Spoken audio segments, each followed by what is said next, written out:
Hola, ¿qué tal? Buenas noches. Los saluda su amigo Elías Huerta Psijas y les doy la más cordial bienvenida a una nueva edición de nuestra entrevista semanal de Foro Jurídico por vía digital, por este Zoom. Agradezco a las abogadas, a los abogados, a los amigos, amigas que se nos están conectando poco a poco, de tanto la Ciudad de México como de varias entidades del país que gentilmente nos acompañan semana a semana. Y bueno, pues de manera especial agradezco la participación en esta ocasión en una entrevista que para mí es muy especial y es un privilegio contar con dos excelentes, extraordinarias abogadas que nos van a hablar hoy sobre los retos de la abogacía en tiempos del COVID. En primer término, le doy la más cordial bienvenida a nuestra amiga, la maestra Claudia de Buen Una, quien ahora también nos da una gran alegría poderla felicitar, porque recién la semana pasada tomó posesión como la primera presidenta de la Barra Mexicana del Colegio de Abogados desde su fundación. Así es que estamos haciendo honor también al festejo del Día Internacional de la Mujer, que es precisamente el próximo lunes, y qué bueno que escogimos esta fecha de preámbulo para tenerte, para felicitarte y para desearte mucho éxito, Claudia de Buenuna, y también nos acompañará hoy tu tocaya Claudia Aguilar Barroso, también una extraordinaria abogada, también integrante de la Barra Mexicana Colegio de Abogados, de la Fundación, de la Barra y también de la Asociación de Abogados de Empresas. Bienvenidas las dos. Adelante, Claudia de Buen, por favor. Hola, muy buenas noches. Gracias, Elías, por haberme invitado. Estoy muy honrada, muy contenta y hoy cumplo una semana de presidenta. Justamente a estas horas más o menos fue el cambio de estafeta y bueno, estoy un poquito cansada, pero muy, muy contenta y muy animada para echarme esta responsabilidad tan bonita encima en una época complicada, como bien sabemos, pero bueno, adelante, tenemos la fortaleza y sobre todo el apoyo de gente como Claudia Aguilar, que me han respaldado y me han ayudado y me han aconsejado correctamente. Y bueno, pues aquí estamos con mucho gusto y te lo agradezco mucho. No, pues te deseamos una gran labor al frente, sé que lo vas a hacer, tú eres una gente con mucho prestigio y muy entusiasta y nos da mucho gusto. Adelante, Claudia Aguilar. Hola, buenas noches, Elías. Gracias por la invitación. Sobre todo para mí es un honor compartir este espacio, bueno, pues con Claudia de Buen, querida amiga tocaya y además, pues como se ha anunciado, la primera presidenta en casi 100 años de historia de nuestro colegio. Y bueno, pues no sé cómo quieres que empecemos ahora sí que esta cita, si quieres que entremos directo a platicar, si tú quieres hacernos algunos planteamientos, ¿qué sugieres? Bueno, mira, déjame primero comentar, ya lo he anunciado en otros programas del mes pasado y de este mes, que justamente con motivo de la celebración del Día de la Mujer, el- la mitad de los programas de febrero y todos los de marzo, estas entrevistas, las estamos dedicando a destacadas mujeres, abogadas, y como festejamos nosotros en nuestra portada de este mes de marzo y cada mes de marzo de los últimos 4 años, pues rendimos un reconocimiento a un grupo de abogadas que les hemos llamado las abogadas más influyentes en México. En este caso, las que estamos en la portada de este mes de marzo, pues son las que han sido seleccionadas en esta ocasión y son abogadas del sector público y del sector privado que justamente se han destacado por estos liderazgos desde diferentes trincheras para seguir fortaleciendo el Estado de Derecho, para apoyar a la comunidad con la ley en la mano. Ustedes dos no aparecen aquí porque estas son del año 2021, pero ustedes fueron partícipes de esta idea de foro jurídico en el año 2019, si no mal recuerdo. Así es que bueno, pues si quieres, quítanos ya de la pantalla, te adelantaste un poco, quítenos la pantalla para seguir con la primera participación de Claudia Aguilar.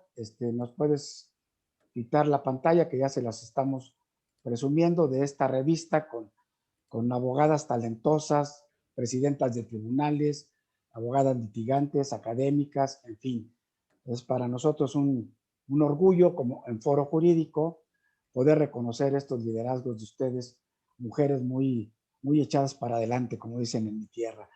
Bueno, pues yo te empezaría preguntándote, Claudia Aguilar, platícanos un poco cómo ves la situación de la mujer abogada en particular, en medio de pues de esta crisis, de esta pandemia del COVID-19. Muchísimas gracias. Bueno, pues la verdad es que es una gran pregunta que planteas, que sin duda nos invita a muchos espacios de reflexión y que obviamente se traduce en un gran reto para las y los abogados, desde luego que para la sociedad en general, ¿no? Veía que efectivamente, bueno, pues el 8 de marzo se conmemora el Día Internacional de la Mujer. Veo con acierto y con gusto que se den cuenta de ciertos comentarios aquí en el chat de que no es un festejo, y efectivamente no es un festejo, sino que efectivamente conmemoramos el Día Internacional de la Mujer. Y los días internacionales tienen esa, digamos que esa vocación de hacer reflexiones justamente para visibilizar ciertos aspectos, ¿no? En este caso, me parece muy relevante que, a propósito de lo que planteas, no solamente de la conmemoración del 8M, sino de la llegada de la primera presidenta a la barra, pues estar haciendo una charla donde hablemos de abogacía y justicia en tiempos de COVID, y sobre todo estos efectos diferenciados que el COVID genera, digamos, en las mujeres. Es decir, generas, y tú haces a partir de este planteamiento, nos obligas a hacer una reflexión desde la perspectiva de género sobre este impacto diferenciado que el aislamiento social tiene en la vida de todas y cada una de las mujeres, ¿no? Desde luego que no pretendo de ninguna manera cuestionar esta medida que tiene que ver con el aislamiento, que incluso pues a la Organización Mundial de la Salud ha recomendado, sino que efectivamente quedarse en casa, pues no para todas ni para todos es lo mismo, ¿no? No tiene la misma significación. Quedarse en casa puede permitirnos, o hacer estas reflexiones nos invita a evidenciar de alguna manera cómo la discriminación y la violencia de género ponen un doble riesgo la integridad personal y la vida de las mujeres, y añadiría de las niñas, en este contexto de emergencia sanitaria, ¿no? Me parece súper importante que, si pensamos en impactos diferenciados, que son muchos, que son diversos, y que obviamente pues tal vez en este momento habría que destacar el aumento que se ha dado de la violencia contra las mujeres en el ámbito doméstico, precisamente porque pues lamentablemente muchas de estas mujeres y niñas, al haber una obligación de estar en aislamiento, pues están aislados con los agresores, ¿no? Las cifras son durísimas. El número de abusos a niñas, adolescentes, pues se da al interior de las relaciones familiares, y a eso, bueno, pues se le aumenta pues que el estrés, las afectaciones en la salud mental que en general ha generado este aislamiento, pues exacerban esta situación de violencia contra las mujeres. A lo cual hay que sumarle, desde luego, pues el aumento de los trabajos relacionados con las labores de cuidado, que sin duda pues agravan los efectos negativos que se ven reflejados en la vida, pues en general, de las mujeres y de las niñas en este país. Decía hace algunos días la fiscal general de justicia de la Ciudad de México que, bueno, uno de los fenómenos que más se ha incrementado en cuanto a carpetas de investigación en estos últimos 6, 7 meses son precisamente pues, las denuncias por violencia intrafamiliar de todo tipo, y que se han estado pues, implementando medidas adicionales. ¿Tú crees como barrista, como persona que lleva una tarea muy importante en la fundación de la barra, del propio ANADE, que estamos en la antesala de reformas judiciales que tengan que venir para ajustar estos temas, que veremos muchos casos de divorcios en cuanto esperemos que los tribunales empiecen a trabajar de alguna manera más normal, porque hasta ahorita los hemos tenido verdaderamente muy anormales, ¿no? No sé qué reflexión nos tendrías al respecto, Claudia. Tus planteamientos no arrojan una respuesta fácil. Voy a empezar por el final, ¿no? Obviamente no la voy a hacer de mago en el tema de los divorcios y del funcionamiento del Poder Judicial, que obviamente como abogada postulante deseo que se normalice tan pronto como sea posible. Y esto tiene que ver incluso con los expedientes electrónicos. Haces un llamado incluso que si veo como que cuestiones que tengan que ver con modificación de leyes y estas cosas, y te diría yo, no necesariamente, porque creo que en lo formal, ¿no? En lo que es toda esta como que gama de legislación como país, diría yo, tenemos un cuerpo bastante robusto que garantiza, por así decirlo, por lo menos desde lo formal, pues el acceso de las mujeres a una vida libre de violencia, el acceso de la mujer en una condición de igualdad a toda la participación política, también libre de violencia. El problema es que claramente está arraigado, o sea, es una violencia estructural que se enfrenta por las mujeres o que enfrentamos las mujeres en este país.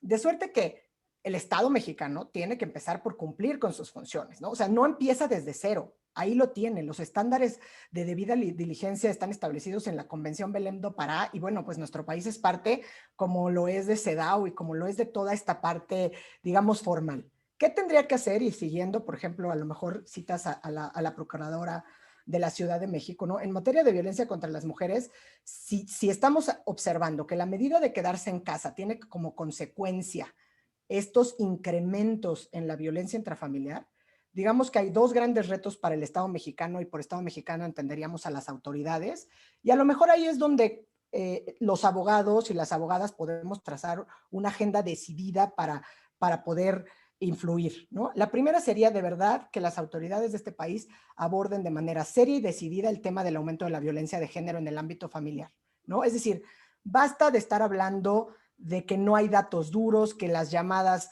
no son llamadas, que este incremento que se dice de 60% en realidad es del 30%. O sea, es cierto que se ha incrementado, que la violencia ha exacerbado, más bien que la pandemia ha exacerbado la violencia.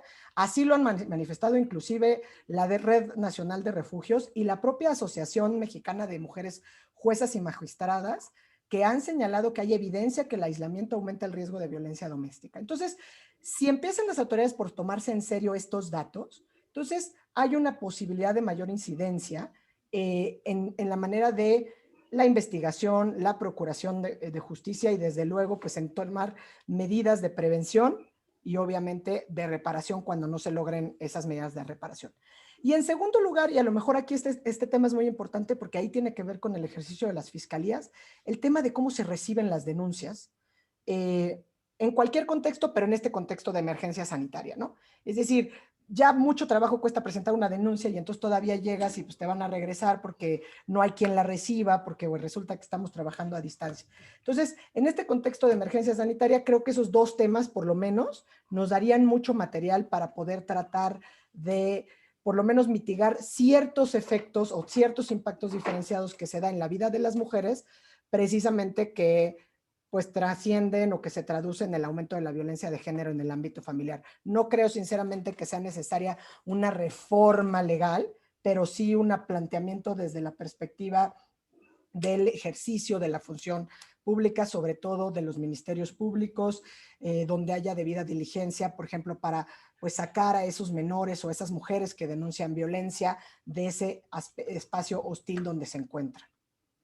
Fíjate, Claudia, bueno, quisiera saludar también a las personas que nos están siguiendo por Facebook Live. Tenemos ya aquí comentarios, en fin, felicitaciones. Me ha sucedido y he tenido comentarios de algunos de nuestros colegas de la Asociación de Doctores en Derecho, algunos abogados litigantes, que no obstante que hemos tenido varios meses cerrados los tribunales, que aunque bien dicen los presidentes que la justicia no se ha detenido, pero bueno, hemos visto que sí se ha detenido mucho, que solamente casos urgentes y que es muy tenue la diferencia o la frontera cuando son casos urgentes y no, y prácticamente ahora que reabrieron los tribunales, tanto federales como locales, estamos enfrentando una gran cantidad de criterios de los jueces que están desechando demandas y que están considerando que no son asuntos urgentes y que no obstante la urgencia que tenemos los justiciables y los abogados de presentar demandas, de presentar casos, pues de repente los jueces están siendo muy poco sensibles para abrir los brazos de la justicia, impartición de justicia y se están cerrando. No notifican los amparos, están difiriendo muchas audiencias porque no hay constatación de informes, en fin. La verdad es que no sé qué piensas, yo me había comprometido con algunos de ellos a hacer cuando menos desde este programa una denuncia para que los juzgadores, sé que serán unos cuantos, que tengan un poco más de sensibilidad para abrir las puertas de sus juzgados de una manera más amplia a quienes están yendo a pedir procuración e impartición de justicia. ¿Qué piensas al respecto? Híjole, tratas un tema muy delicado y de atención urgente, Elías, que casi te diría me da en horas de que tocas una herida muy profunda, porque coincido contigo y con quienes te han hecho estos comentarios, ¿no? Sin duda, todos somos quienes integran el Poder Judicial federal y local, ¿no? Son igual que uno, pues abogadas y abogados que además están, digamos que haciendo frente también a esta situación de pandemia como todos, ¿no? Entonces, obviamente hacemos un trabajo sobrehumano y ellos también. Entonces, esa parte se reconoce. Aparte de este tema que estás destacando, que tiene que ver con la identificación o no de los asuntos que son emergencia y que en este momento, pues pensando que ya estamos en un semáforo naranja y en algunas partes en amarillo, que eso también cambia, digamos, el tipo de asuntos que se ven, incluso ya puedes tener cierto grado de presencia en algunos juzgados. Me parece que también hay que destacar algo que ha hecho, que en mi opinión por lo menos no está sobre los reflectores y que ahí sí a lo mejor valdría la pena también llamar la atención de los jueces, de las juezas, de los magistrados, que tiene que ver con el tema de competencia, ¿no? Tú estás diciendo, desechan la demanda porque no es urgente. Por lo menos cuando te desechan una demanda, sabes cuál es el medio de impugnación que tienes a tu disposición. Si los jueces se declaran incompetentes, digamos que el asunto se queda medio en el limbo, sobre todo en la pandemia, porque no hay ningún recurso medio de defensa que puedas hacer valer. Se declara incompetente, lo manda a otro juez, ese otro juez lo recibe y también se declara incompetente, lo regresa y luego hay un conflicto competencial. Entonces de repente estás en plena pandemia con asuntos presentados, como dicen, en pandemia temporada 1, o sea, por ahí de julio a agosto 2020, que no han sido admitidos en marzo de 2021. Entonces, ahí sí puede haber un llamado enérgico a ver si toman en cuenta qué está pasando con el tema de la competencia, ¿no? Es decir, ¿qué hacemos los justiciables si ni siquiera sabemos dónde está el expediente? Porque además, súmale que fueron expedientes que se presentaron en la vía electrónica, ¿no? Entonces, digamos que están en el limbo de la tecnología y en el limbo de la impartición de la justicia. Creo que es un tema que sí invita a la reflexión. Sin duda, el Poder Judicial ha hecho una transformación tecnológica en los meses que ha durado la pandemia, que bueno, ya vamos para el año, ¿no? El 14 creo que se cumple el año de la declaratoria de emergencia y en el Diario Oficial creo que unos días después, pero vamos para cumplir los 12 meses. O sea, sin duda pusieron el acelerador. O sea, antes no podías sacar la firma electrónica, ahora lo puedes sacar en un dispositivo descargando una app. O sea, sí se pusieron las pilas e incluso pusieron el acelerador, pero hay muchos retos de frente, ¿no? O sea, todavía no estamos en este momento de decir, está bien, todos podemos estar sin hacer acto de presencia a los juzgados de manera presencial porque el expediente electrónico está funcionando de maravilla. Y creo que ese sí es un llamado que yo he platicado con varias abogadas y abogados que lo han padecido, el tema de la incompetencia que se ha presentado también, amén del que tú mencionas, ¿no? De que los asuntos, pues como es a criterio de los jueces, salvo que estés claramente en el supuesto de emergencia del artículo, ¿no? 22 constitucional, el 15 de la ley de amparo y análogos, que en el caso de la competencia, pues no hay nada que hacer y la gente tiene que estar esperando cuando se resuelvan estos asuntos. Y fíjate, Claudia, que a esto tenemos que aunar la gravedad de que no están prácticamente funcionando los consejos de la judicatura, ni federal, ni locales. Y entonces, bueno, pues sí entendemos la emergencia sanitaria, entendemos la sana distancia, que hay que evitar contagios, pero bueno, el acceso efectivo a la justicia es un derecho humano y lo estamos viendo muy limitado. Pues mira, ya tenemos nuevamente aquí a nuestra flamante primera presidenta de la Barra Mexicana Colegio de Abogados, que lo estamos verdaderamente festejando después de que terminaste tu periodo de vicepresidenta, como ya nos dijiste, Claudia de Buen, pues ya empezaste, ya que estás con nosotros de regreso, me gustaría retomar este tema, este hilo de lo que nos comentaba Claudio Aguilar, y tú cómo consideras si se ha visto afectado o no el acceso a la justicia, más allá de cuestiones de género, por el tema de la pandemia. ¿Cuál es tu percepción ahora como presidenta, digamos, del colegio de abogados más posicionado y más importante del país? Sí, muchas gracias. Una disculpa, pero tuve un problema con el internet, ya se resolvió, gracias a Dios. No te Bueno, preocupes, nosotros cada semana tenemos algún pequeño ay, sí, problema también. es horrible, es que todo el mundo está conectado a la misma hora, Ajá. ¿verdad? No, bueno, mira, yo no nada más como presidenta o como barrista, sino como litigante, te puedo decir que la pandemia empeoró el tema del acceso a la justicia.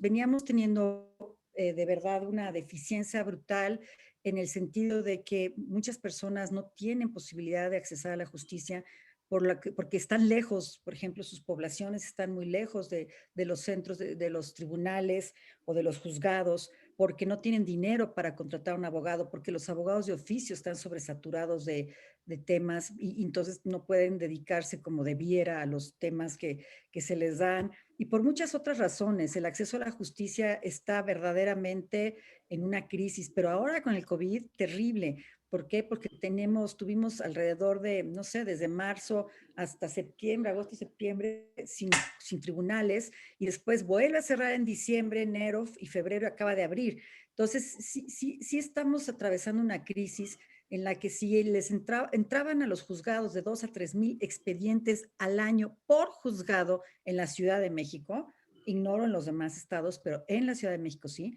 imagínate que ahora entran los 2 o 3 mil, pero además el rezago de alrededor de 8 meses sin tener tribunales, sin tener juzgados. Ha sido una situación súper grave, súper delicada.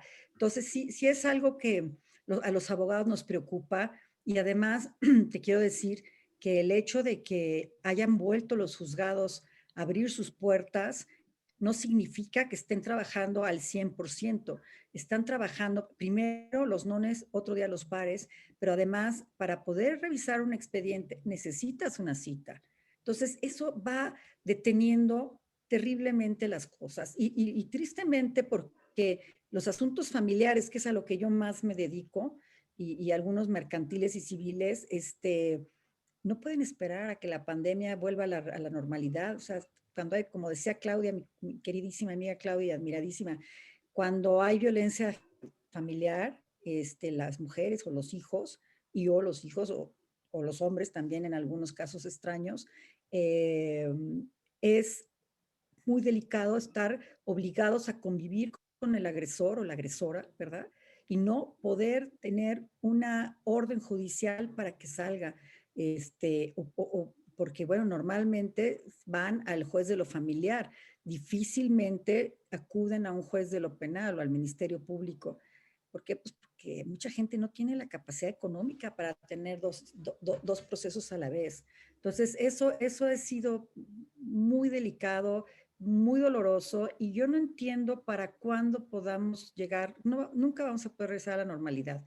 De ahí, Elías, que yo pienso que debemos de privilegiar los medios alternos para poder generar la solución de los conflictos extrajudicialmente con convenios que se equiparan a una sentencia, como lo es en varios estados ya de la República.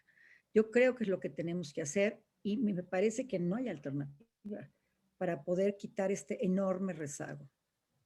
Pues sí, tal parece que dentro de las situaciones que llegaron para quedarse con esta pandemia, además del uso obligado de las nuevas tecnologías, de lo que estamos haciendo ahora, de transmitir nuestras entrevistas que antes eran en vivo en una cabina donde las dos Claudias han estado con nosotros en Foro Jurídico cuando tuvimos cabina a disposición. Bueno, pues todo dentro de esta nueva necesidad a la que nos está obligando, y qué bueno que así sea la pandemia en materia judicial, en materia de justicia, es que no nos queda otro camino que los medios alternos de solución de conflictos. Necesitamos abusar de ellos ahora, pero necesitamos que las autoridades judiciales induzcan y difundan en la sociedad los beneficios, porque hasta ahora yo no he visto una gran campaña en este sentido. Espero que que la barra contigo al frente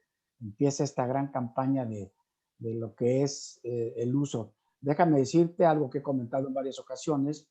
La última vez que asistí a Viena, al World Justice Forum, el 80%, de acuerdo con una de las conclusiones de los litigios que se llevan en los países que tienen más Estado de Derecho, en los países altamente desarrollados, son precisamente salidas alternas a la justicia. No llegan al escritorio de un juez, sino el 80% de los casos se salen por los medios alternos. Ojalá llegáramos algún día a una cifra, pues, abajito de esta, ¿no? Sí, fíjate que es una tragedia que en este país siempre vamos como muy rezagados en este tipo de soluciones. Discutíamos digamos, me voy a referir específicamente a la mediación. Mi reloj está pegando con el vidrio, ya hace ruido. Ya.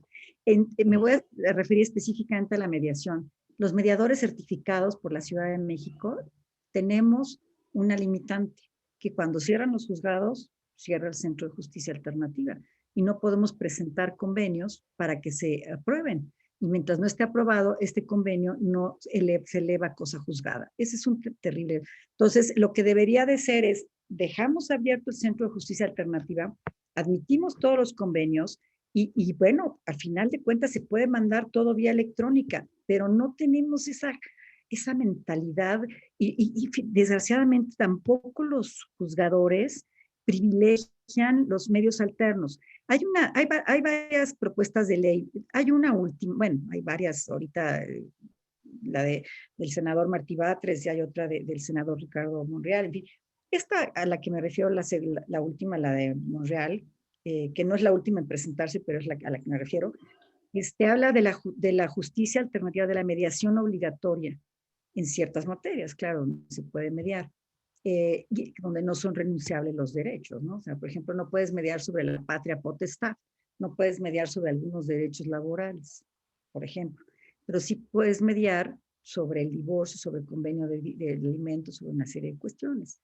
Y esta ley prevé la obligación de ir a la mediación una vez que está fijada la litis. ¿A qué me refiero? Para los no abogados es demandas, contesta a la otra parte, ahí ya se sabe cuál es el problema, la litis, el conflicto, y entonces te mandan obligadamente a mediación. Y yo digo, tiene que ser antes, tiene que ser un requisito para que admitan la demanda. ¿Por qué? Porque si ya se fijó la litis, ya se declaró la guerra, ya utilizamos nuestros mayores elementos para tumbar a la otra parte, para defendernos y tumbar a la otra parte, ya los abogados tienen un honorario en la mente que si se van a mediación probablemente no lo cobren o cobren una media parte o mucho menos. ¿Por qué? Pues porque va a intervenir un tercero que va a tratar de resolver el conflicto. Entonces, si antes de que los abogados intervengan, antes de que se declare la guerra, antes de que saques tus mejores cartas, lo sientas a las partes con un mediador público o privado, según la capacidad económica, o las ganas que tengas tú de que sea público, en ese momento tienes muchísimas más posibilidades de resolver el problema que esperarte a una declaración de guerra. Declarada la guerra, las ofensas están muy fuertes, los abogados hasta exageramos en el lenguaje para convencer, ¿no? Tienes que ser muy fuerte en el lenguaje y pues es difícil, hay muchas ofensas. Fíjate que en el Estado de México, según entiendo, el Tribunal Electrónico, que se nos adelantaron en todo el país, porque ellos ya tenían más de un año antes de que se apareciera este lamentable fenómeno de la pandemia, trabajando con medios electrónicos, con firma digital, en fin. Entonces, yo tengo entendido, porque aquí entrevistamos en alguna ocasión a su actual director general, al magistrado Sergio Valls, pues no ha parado el centro de mediación y lo han hecho todo así por los medios electrónicos. Entonces, es un buen ejemplo que hay que seguir. En general, creo que todas las herramientas que han estado implementando en el Tribunal del Estado de México, su tribunal electrónico, la verdad es que, sin menospreciar el trabajo que se ha hecho por otros presidentes de tribunales, que es loable y que es digno de tomarse como ejemplo en medio de esta pandemia. No sé si tú conozcas el fenómeno de cómo han venido trabajando en el Estado de México. Fíjate que sí lo conozco, no directamente, porque yo desafortunadamente conocí el curso para un curso preparatorio, no pude entrar, ¿no? Me impidió toda esta situación de entrar a la presidencia, etcétera, pero me parece que el magistrado Ricardo Sodi ha hecho una labor extraordinaria. Es para presumir lo que ha hecho el magistrado. Él dice que recibió muy bien el tribunal, yo no lo dudo, pero él ha hecho muchísimo, ha ayudado muchísimo. Desafortunadamente, los otros tribunales del país se han quedado un poco rezagados y yo entiendo que de alguna manera, por ejemplo, el de la Ciudad de México, no es el mismo tamaño, ¿no? No sé cuál sea la diferencia entre la Ciudad de México y el Estado de México, porque el Estado es mucho más grande, pero no sé qué tantos conflictos pueda tener. El tema de la Ciudad de México es que sí está sobresaturado el tribunal. Y aunque yo sé que el magistrado Rafael Guerra a mí me ha buscado, a mí y a través de mí a los demás colegios, nos pide, nos da información para que la publiquemos, para que nos pide opinión, etcétera.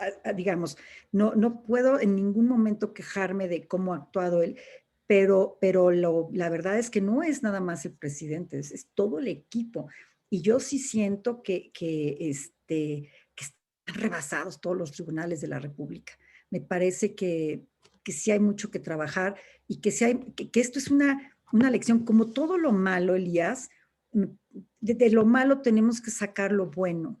Y lo único bueno que yo he visto es que tenemos una nueva forma de comunicarnos, una nueva forma de trabajar, y esto hay que explotarlo, hay que aprovecharlo. O sea, yo de verdad puedo ir y venir, pero yo estoy trabajando más que nunca. Y no por la barra nada más, que sí, pero también de mi despacho, porque no tienes idas y regresos a veces, ¿no? Ya, pues eres muy afortunado porque muchos despachos han tenido que cerrar en esta pandemia, ¿no? Pero, Horribles.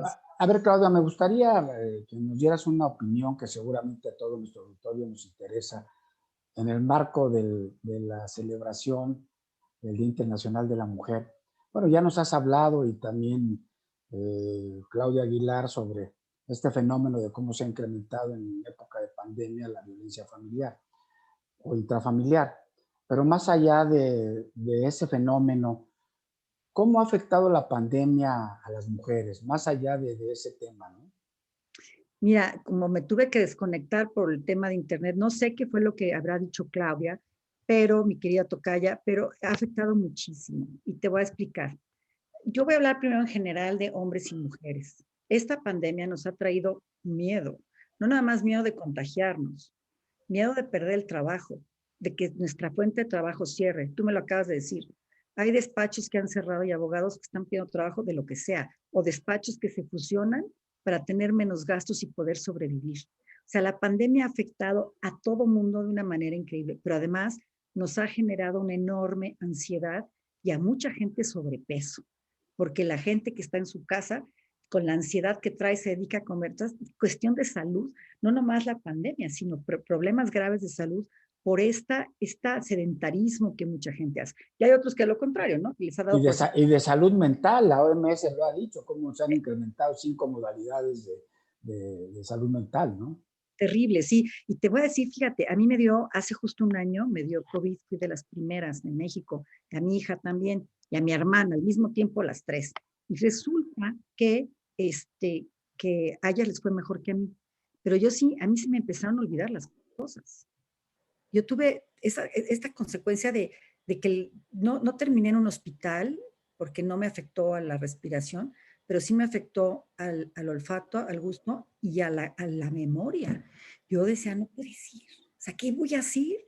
Entonces entras en una ansiedad peor. Yo ya estaba bien, pero se me volaban las cosas, ¿no? Entonces, bueno, gracias a Dios, eso pasó por unos meses. Entonces me dio por apuntar todo y llevar un control absoluto de lo que estaba sucediendo, de visitas a través de apuntar, ni siquiera el teléfono, ¿eh? Se me olvidaba verlo, de verdad. Entonces hay muchas consecuencias, hay gente que queda con unas consecuencias de salud muy fuertes, yo afortunadamente no. Entonces eso, ahora imagínate que además los niños no van a la escuela. No, un grave problema. El progenitor o la progenitora que se dedica a la educación de los niños en este país, las mamás. ¿Por qué? Porque estamos estereotipadas, porque jugamos el rol de género de ser la mamá y el ama de casa. Entonces, además de que o pierdes el trabajo o trabajas a distancia, tienes que cuidar niños, estar en las clases, hacer las tareas. ¿Por qué? Porque tus hijos están tratando de aprender de una manera que es muy difícil, que mantengan la concentración. Mi hija, que es universitaria, ¿verdad? Que estudia comunicación, además no, o sea, no es tan difícil, pues son clases normalmente teóricas. Me dice, ma, es que estoy hasta el gorro. Imagínate unos niños de primaria, que si les gusta salir al recreo y jugar es lo máximo en la escuela, o de secundaria, ¿no? Están hartos. Esa es la materia que más me gustaba en la primaria, Claro, recreo. a mí también coincidimos. Y entonces, el tema es que las mujeres estamos teniendo que tener, bueno, no yo, pero como mujer me uno a todas, tener una doble o triple jornada de trabajo. La que tienes como ama de casa, la que tienes como mamá, maestra, enfermera, etcétera, porque más a los niños ya no los llevas al doctor. Bueno, se enferman menos, ¿eh? Eso sí, la gente con cubrebocas se enferma menos. Ha Eso bajado sí. la influencia de las gripas y todo. Y en tercer lugar, tu chamba, que si tienes una chamba y la estás haciendo. Entonces, las mujeres, y a eso le sumas la ansiedad, el miedo a perder el trabajo y el mal humor a veces de los miembros de la familia que tienen la misma ansiedad que tú o más. Entonces, sí es un tema bien delicado. Sí es un tema que tenemos que considerar como algo delicado, grave de salud mental y de salud física. Pues Sí, sí, fíjate sí. que realmente frente a este panorama, pues preocupante, que todos nos planteamos, como tú ahorita lo acabas bien de describir, pues es un aliento, una esperanza que estemos ya empezando a vacunar, aunque muy lentos, pero parece ser que este va a ser el primer paso importante para intentar volver en todos sentidos a la normalidad, ¿no? Que se empiece a vacunar y de manera, pues no digamos prioritaria, pero sí en los centros urbanos donde hay más actividad económica y que hay que cuidarlo mucho, ¿no? Sí, sobre todo que los pobres niños vuelvan a la escuela. Yo vivo en un edificio y en los edificios de los lados, claro que hay actividad de niños, les van dando clases, se van turnando las mamás a las casas y los niños están 10, 15 niños juntos tomando clases, jugando, divirtiéndose, porque las mamás ya no pueden. Y te estoy hablando de mamás que normalmente tienen un estatus socioeconómico razonable.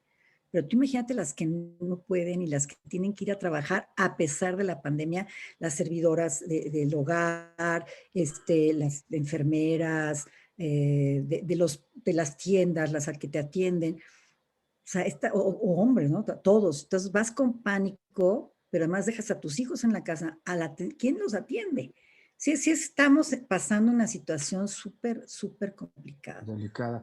Fíjate, hace, no sé, un par de meses o 3 meses leía una noticia de unos datos del INEGI en el que, en el tema de las mujeres, pues además de este padecimiento de la violencia, que las llamadas al 911 se multiplicaron para denunciar este tipo de actos, que uno de los, desde el punto de vista económico, uno de los sectores más golpeados por la pandemia ha sido precisamente el de las mujeres trabajadoras, porque justamente por lo que tú decías, como las mujeres atienden además las labores del hogar, la educación de los hijos, pues la mayoría tienen trabajos informales y muchas de ellas, un altísimo porcentaje, más del 40, los han perdido. Entonces, Sí. bueno, digamos que la tragedia de la crisis para el sector femenino, pues es todavía pues, más lamentable, ¿no? Porque están perdiendo sus trabajos, ¿no? Ojalá, bueno, y no sé qué planteamientos ahora tú como presidenta de la barra vas a tener para incluir dentro de las posibles reformas que plantee la barra, temas de inclusión de las mujeres en todos sentidos. No sé qué reflexión te merecería y si después tu tocaya Claudia quisiera también hacer algún comentario, adelante. Sí, mira, uno de mis temas prioritarios es la inclusión de las mujeres dentro de los órdenes jerárquicos de la barra, por así decir, ¿no? Como coordinadoras, subcoordinadoras, meter más consejeras, somos 8 por 12 hombres, es decir, tendríamos que quitar 2 hombres y poner 2 mujeres para tener realmente una paridad del 50. Eso, bueno, pero de la barra nadie vive, o sea, viven unas cuantas familias que son los empleados administrativos. En realidad, para todos, la colegiación, ¿qué significa? Bueno, pues significa un control ético de la profesión voluntario, porque no es obligatorio. Pero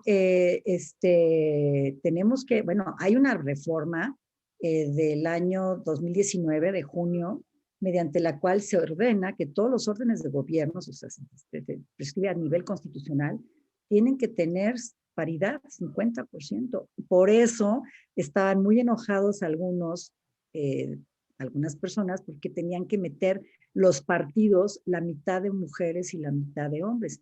Si son 15 gobernaturas, tendrían que tener 7 mujeres y 8 hombres. Y no hay de otra. Entonces, realmente, primero empezaron a quejarse porque pues, nunca se dieron cuenta de que la reforma iba en serio, ¿no? Y la firmaron, y todo el mundo muy contento. Tú dime qué diputado y qué senador va a decir, no, no quiero paridad. Pues nadie se atreve. Nada más que la verdad es que ahora sí tienen que incluirlas. Y esta es una parte que nosotros, las mujeres, aplaudimos muchísimo, porque ya no es un tema de cuota de género. Ya no, digo, perdón, no, es un tema de cuota de género, ya no es un tema de acción afirmativa o de discriminación positiva, como también se le llama. Es un tema constitucional y vamos a la mitad.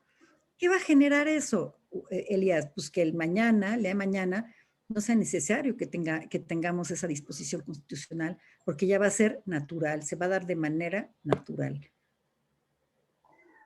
Nos están aquí preguntando en el Face aquí qué opinas sobre el tema de la pues muy parcial la actividad de los tribunales. Si en realidad se está afectando el derecho humano del acceso a la justicia, qué hacer y cómo pues quejarse hacia el pasado, ¿no? Porque hemos tenido prácticamente 6, 7 meses que platicábamos con Claudia los casos urgentes, pues también son muy discrecionales para los juzgadores, ¿no? ¿Es para mí o para Claudia Aguilar? No, no, para ti, Perdón. no, para ti, para Sí, Claudia de Buen. a Claudia, bueno, ay, sí, es que esto de que seamos Claudias las dos. Sí. Pues el acceso a la justicia, mira, nosotros desde nuestra muy pequeña nicho, por lo grande que es el problema, nosotros desde la Fundación de la Barra lo que hacemos es cómo colaboramos, llevamos asuntos pro bono que no tenemos acceso al público directo porque no podríamos, no tendríamos la capacidad. Pero cada uno tiene que de alguna manera aportar lo que se pueda y nosotros llevamos, por ejemplo, el caso Repsamen. El caso de las familias del Repsamen, nosotros llevamos a 17, representamos a 17 familias afectadas en la que o sus hijos o algún familiar falleció en el colegio Repsamen, con un éxito. En el sismo, en el último sismo, ¿no? Fue Sí. de la escuela Repsamen, sí. Sí, eso, por ejemplo, llevamos temas de niños maltratados, hacemos, por ejemplo, amparos en contra de la COFEPRIS o la Secretaría de Salud, etcétera, porque no hay medicamentos para cáncer, de cáncer de mujeres, de mama, por ejemplo, o para niños, ¿no? Con cáncer, porque eso desapareció de repente, el Seguro Popular desaparece, y entonces, ¿con qué afrontas todos estos esquemas de salud? Entonces, nosotros a eso nos dedicamos de alguna manera a través de la fundación y es la manera en la que podemos resolver, pero lo que lo tiene que resolver es el Estado, ¿no? El Estado tiene que dar la pauta a los medios alternos de solución de conflictos. Es un tema de Estado, ¿no? Nosotros como abogados pues, podemos estar dispuestos a ayudar y a dar nuestro granito de arena, pero es un tema que no nos compete porque no tenemos la capacidad nosotros de hacerlo. Claudia, pues yo he venido siguiendo desde hace algunos años esta lucha, esta entrega que has tenido tú en la barra para llegar a lo que has conseguido, ocupar por primera vez en la historia de la barra como mujer la presidencia. Y nos gustaría que nos dieras pues un plumazo de cuáles son tus principales puntos ya como presidenta, qué vas a combatir además del machismo que hay dentro del colegio, en fin, ¿no? En medio de esta pandemia, ¿cuáles serían tus puntos?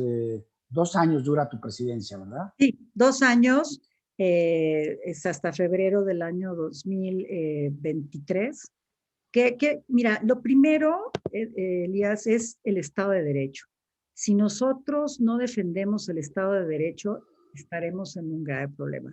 A nosotros, los abogados, nos corresponde estar llamando la atención cuando veamos que hay violaciones al Estado de Derecho, cuando veamos que se pretende sacar una ley contraria a la Constitución. Eso me parece que es lo primero que debemos hacer. Nuestros pronunciamientos deben ser muy respetuosos, pero muy claros y contundentes, ¿no?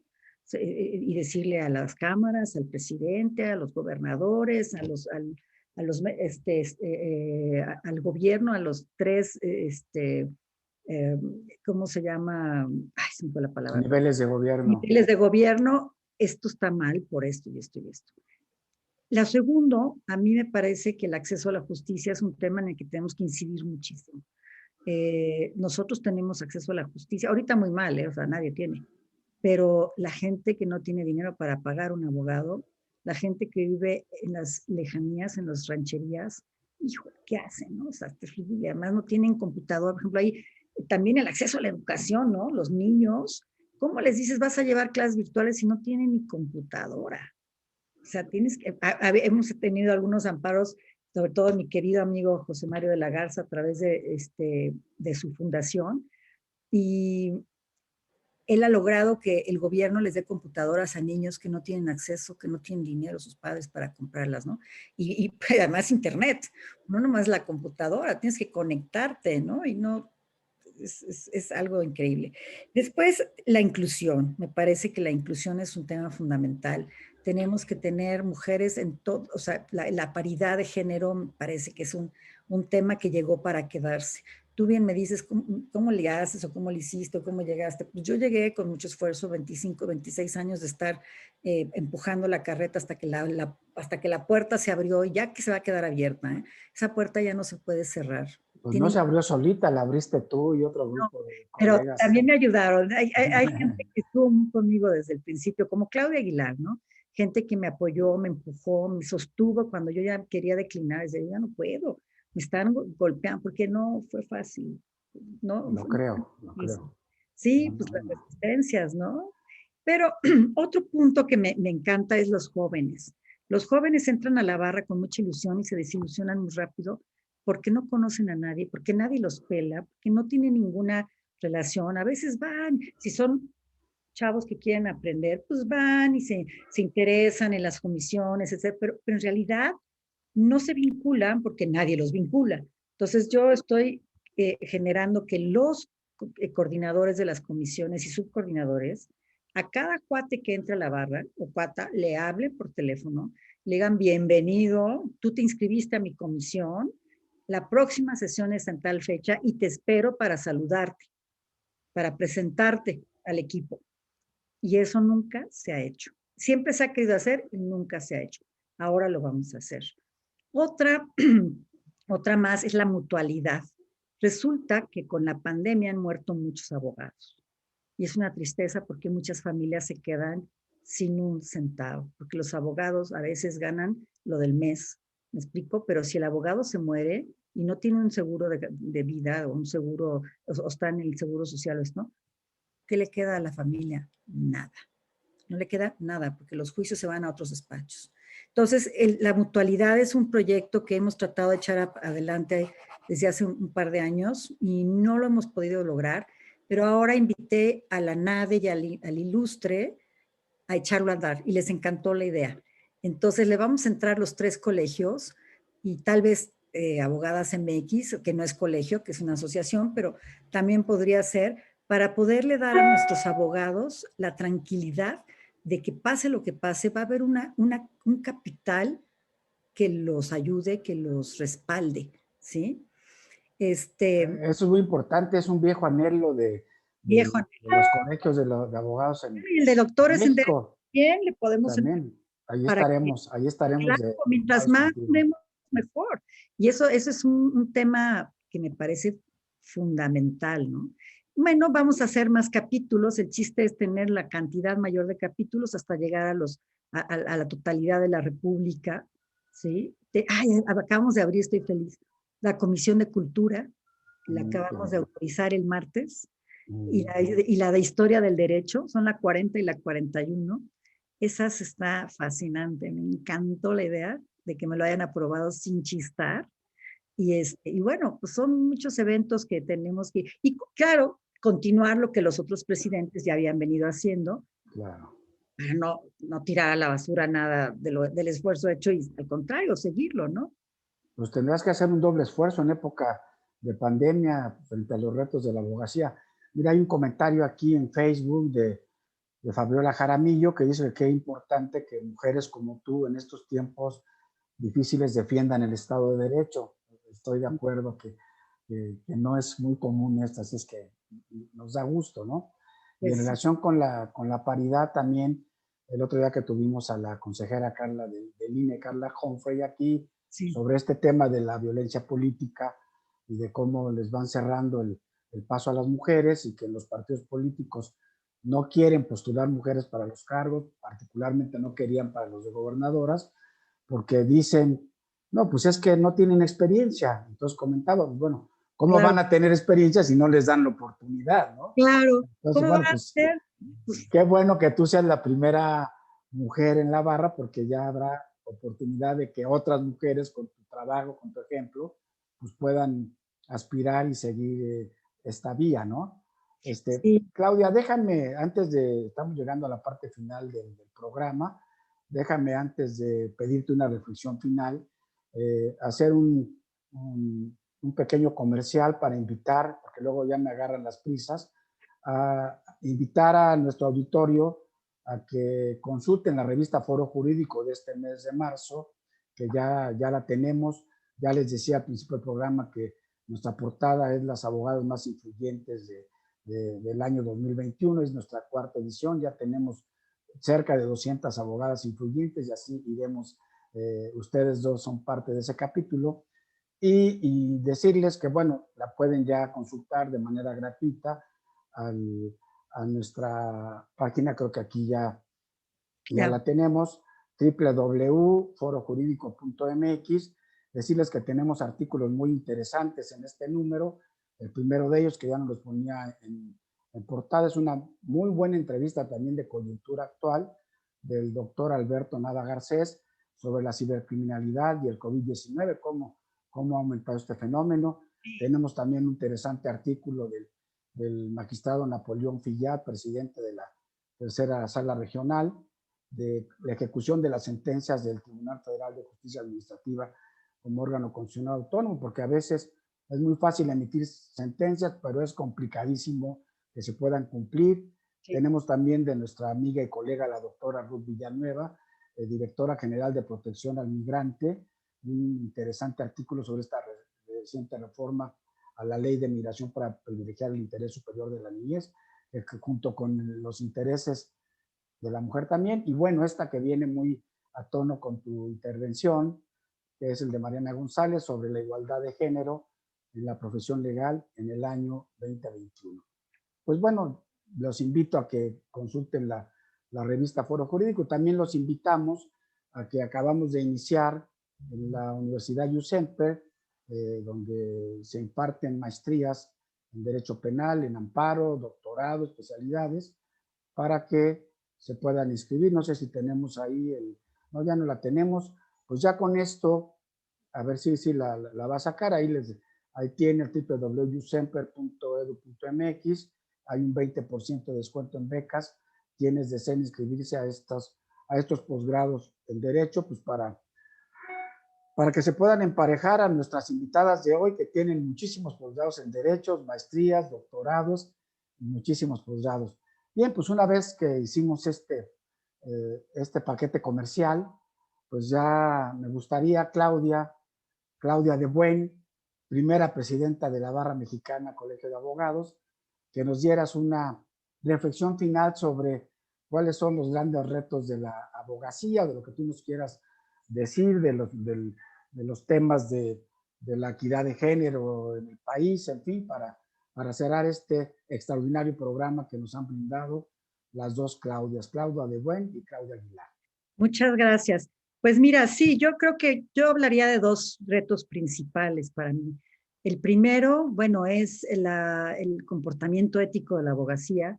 Si nosotros no nos autorregulamos con un código de ética, toda la abogacía del país, o con una nueva ley de la profesión de la abogacía, no vamos a levantar a nuestra adorada profesión de donde está ahora, que está muy mal vista y muy mal considerada, porque, bueno, pues sí tenemos algunos problemas de corrupción dentro de nosotros. O sea, si hay un corrupto, es porque hay un corruptor, ¿no? Claro. Y es lo que tenemos que cuidar mucho. Y yo soy de la idea de o la certificación obligatoria o la colegiación. Iría hasta la colegiación, pero bueno, ha habido algunos temas ahí, pero yo sí iría a la colegiación.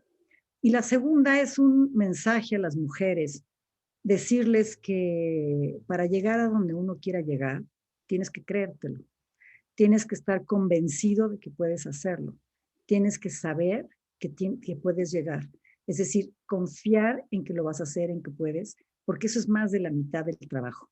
Lo demás, si tú estás confiado, si la gente te ve totalmente decidida y con la autoconfianza, más gente lo va a aceptar y te va a dar la entrada. Y si tú tienes la piel delgada como mujer, pues hazte la gruesa. Ponte muchas capas porque sí te van a golpear muy duro y tienes que tener la fortaleza de no engancharte, de no tomarlo como personal y de sí defenderte. Defenderte en el sentido de que haya un respeto por ti como persona, como profesionista y exigir el mismo trato. Las mujeres ganamos el 40% menos que los hombres por los mismos puestos. Hay que exigir que no sea así. Hay que exigir que tengamos igualdad de circunstancias, igualdad de posibilidades de crecer en el trabajo que tengamos. Eso para mí es un mensaje de marzo, del mes de la mujer, y para todas mis colegas y no colegas, quien esté en el auditorio, me parece que es importante. Pues muchas gracias, Claudia de Buen, y muchas gracias también, Claudia Aguilar, por habernos acompañado en esta entrevista que fue de lujo. Es un privilegio escucharlas a las dos. Y no me resta más que despedir el programa, deseándote nuevamente el mejor de los éxitos al frente de esta delicada responsabilidad. Y sabemos que ahora la barra está en muy buenas manos. Agradecerles de manera especial también a las más de 120 personas que estuvieron conectadas el día de hoy, además quienes se conectaron a través del Facebook, por seguirnos, invitarlos a que el próximo jueves a partir de las 7 nos sigan en estas entrevistas, que también en 2 semanas cumpliremos un año ininterrumpido de estas transmisiones, de pasar temas vinculados con la pandemia, con la crisis de salud pública, con la crisis económica, con la crisis social, con la crisis de educación que estamos viviendo, y decirles que bueno, que para quienes hacemos foro jurídico es un privilegio y un placer poder tener el testimonio de mujeres valiosas como ustedes a través de este mes, y terminar diciéndoles que a todas las mujeres abogadas, juezas, profesoras, a todas las mujeres del país, pues aprovechando este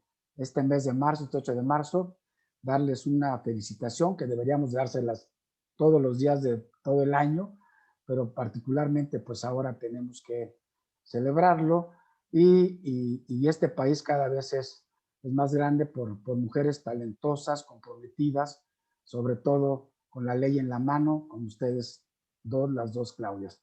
Buenas noches y muchas gracias a todos por acompañarnos. Quiero, antes de terminar, agradecer la presencia de quienes se han conectado con nosotros desde Guanajuato, desde Jalisco, desde Tlaxcala, desde Michoacán, desde Guerrero, desde Querétaro, desde San Antonio, Texas, en fin, ya estamos ahorita con las felicitaciones, muchas felicitaciones para las dos Claudias Tocayas. Hay uno de Colombia, ¿eh? Gerardo Antonio. Uno de Colombia también. En fin, pues qué bueno, nos da mucho gusto cada vez tenemos más participaciones gracias a las valiosas intervenciones y a los conceptos y a los consejos que nos dan nuestras panelistas como son ustedes. Gracias, Claudia, una vez más, Claudia de Buen, Claudia Aguilar. Buenas noches y me despido de todo mi auditorio y de mis invitadas. Hasta el próximo jueves. Buenas Gracias. noches. Buenas noches.